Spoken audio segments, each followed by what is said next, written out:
Ever feel like you're putting in the work, like really giving it your all, but when it comes to intention, it's like you're stuck in first gear? It's a common feeling, and I think a lot of it comes down to how we're often taught to think about intention. We tend to approach it as this force of will, this idea that if we just try hard enough. Yeah, like grit your teeth and muscle your way through it. Exactly. But one of the most fascinating things Wayne Dyer points out in The Power of Intention is that this common view of intention, it's way too narrow. Okay, so if willpower isn't the key, what is? What's Dyer's take on all this? Well, he actually talks about how his own understanding of intention evolved over time. He went through years of studying different philosophies, different spiritual traditions. So it was a journey for him, not just like an instant epiphany. Yeah. Absolutely.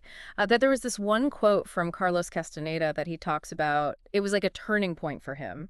And I'm paraphrasing here, but it's essentially this idea that intent is a force that exists in the universe. It's not something we create, but something we tap into. Okay, now that's a different way of looking at it. So less about forcing things to happen, more about aligning with something bigger than ourselves. Exactly. And he describes it as this universal field, this energy that's always present, much like. Like gravity.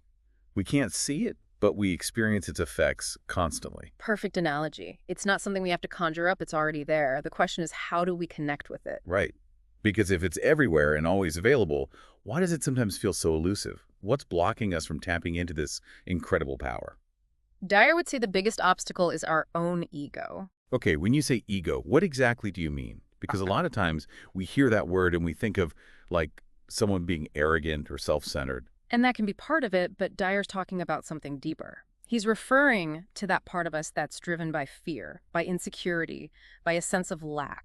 So that voice in our heads that's constantly telling us we're not good enough, we don't have enough, we're not worthy. Exactly. And that voice, that's the ego talking.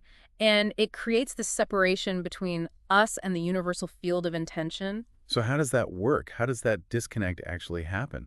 Think about it this way. When you're kids, we don't have those same limitations. We haven't internalized all those negative beliefs yet. We still have that innate connection to the power of intention. We believe in the impossible. It's true. Kids seem to have this effortless faith that anything is possible. Somewhere along the line, we lose that. We do. And Dyer would say it's because we start buying into these limiting beliefs about ourselves and the world around us. So how do we break free from that? How do we quiet that ego voice and get back to that childlike state of believing? That is the million-dollar question, and luckily Dyer offers some powerful insights and techniques for doing just that. So how do we actually start to quiet that ego voice and tap into that field of intention? It still feels kind of, well, mystical. It can seem that way, right? But Right. Dyer does a great job of bringing it down to earth with a really relatable example. He talks about, remember as kids on like a bus or a train, those straps hanging down? Oh yeah, you'd always try to reach up and grab one. Exactly. You'd hang on for dear life pretending you were swinging from it. It was the best, Yeah. especially if the bus took a corner a little too fast. Uh-huh. Exactly. But here's the thing. He uses that image of reaching for the strap as a metaphor for how we often approach intention. We're straining, we're stretching, we're putting in all this effort. But we're not really getting anywhere, or at least not effortlessly. Exactly. He says it's like, imagine if instead of trying so hard to reach that strap, we just relaxed, trusted that the trolley was going to take us where we needed to go. It's about letting go of that need to control everything ourselves. Exactly. Surrendering to something larger. And that's where the real magic happens, when we align with the flow of intention rather than trying to force it. Okay, I'm starting to see how this shift in perspective is so important. Hmm. But I think I need a little more to grab onto. How do we actually start working with intention in a way that feels tangible? That's where it gets really interesting. Dyer introduces this concept of the 7 faces of intention. 7 faces. Okay, that sounds intriguing. Tell me more.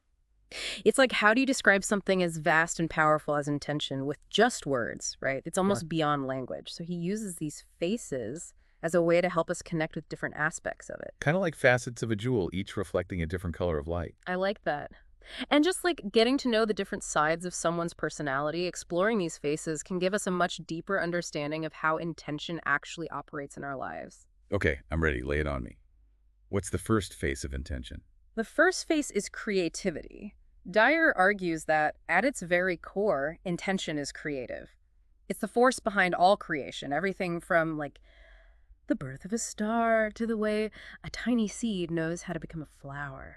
Exactly. It's that intelligence, that impulse to create, Yeah. that's embedded in the very fabric of existence. So it's not just about us trying to create things in our own little lives, but about recognizing that we're part of something much bigger that's also creative. Exactly. And that we each carry a spark of that creative power within us. So by tapping into that creative energy, we align ourselves with the very essence of intention itself. You got it. Okay, that's one face the creator. What's next?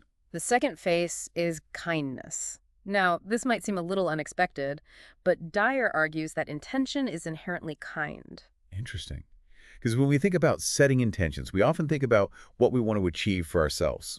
And that's where the ego can trip us up, because it tells us it's us versus the world, that we have to fight for our piece of the pie. But Dyer's saying true power comes from aligning with the kindness that's already present in the universe. So it's not about being a pushover, but about recognizing that we're all connected and that acting with kindness to ourselves and others is actually in our best interest. Precisely. Because when we're kind, we're not just doing something nice, we're aligning ourselves with a fundamental force in the universe. Okay, that's a powerful shift in perspective. So we've got creativity and kindness. What's the third face? The third face is love. Okay, now we're getting to the good stuff. And he doesn't just mean romantic love, but that universal love, that unconditional love that connects all beings. In fact, he goes as far as to say that love is the driving force behind intention, the energy that fuels its creative power. Oh, I love that. It's like that Rumi quote, love is the bridge between you and everything. Beautiful, right? When we approach life from a place of love, we open ourselves up to experiencing that interconnectedness, that flow of energy. And that includes the flow of intentions, like we're creating a channel for it to reach us. Exactly. And just like kindness, love isn't weak or passive. It takes a lot of courage to choose love over fear, especially in a world that can often feel very divided. Oh, absolutely. It's so easy to get caught up in that scarcity mindset, that feeling of not enough. Which brings us to the fourth face, beauty. Okay, so we've got creativity, we've got kindness, love, and beauty. I'm sensing a theme here. It's like these faces of intention, they're like qualities we already associate with a good life, a life that feels expansive and fulfilling. It's not a coincidence. It's like those qualities are woven into the fabric of intention itself. And the more we embody them, the more we align with that powerful force for good. I like that, aligning with the force. Yeah. So what's next? What's the fifth phase of intention? The fifth phase is expansion. Think about it. The universe itself is constantly expanding, right? Always evolving, pushing beyond its limits. So we're not meant to stay stagnant. There's this inherent drive to grow, to become more than we are. Exactly. And that same impulse is embedded within intention. It's always seeking to create something new, to experience more. It reminds me of that quote, life shrinks or expands in proportion to one's courage. Like the more we're willing to step outside our comfort zones. The more we align with that expansive energy. It's not always comfortable growth, but it's always a sign that we're in that flow, that creative flow of the universe. Makes sense. Okay, so we've got creativity, kindness, love, beauty, expansion. What else? What's the sixth face of intention? The sixth phase is unlimited abundance. Now, that's something I think a lot of us struggle with, right? That feeling of not enough time, not enough resources. It's that scarcity mindset. We're conditioned to believe there's only so much to go around. But Dyer says that's a lie. The universe operates from a place of infinite abundance. There's more than enough for everyone. Okay, but if that's true, why does it feel so hard to actually experience that abundance? Because we have to shift our mindset. Right. We have to start believing that we're worthy of receiving all that good, all that abundance the universe wants to give us. So it's not just about thinking positive. It's about really looking at those deep-seated beliefs that tell us we're not enough. Exactly. Those beliefs are the real blocks, not the universe itself.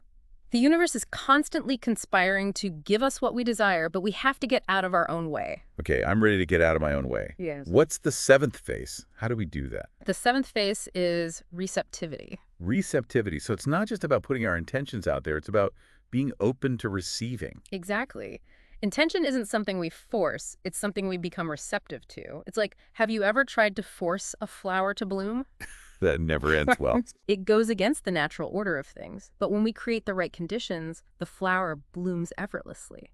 It's the same with intention. We cultivate those qualities we've been talking about, the creativity, the kindness, the love, the beauty, the expansion, the abundance mindset, and then we get quiet, we become receptive. We create the space for it to work its magic. Exactly. Right. We trust that the universe has our back. So, to recap, the 7 faces of intention are creativity, kindness, love, beauty, expansion, unlimited abundance, and receptivity. Yeah.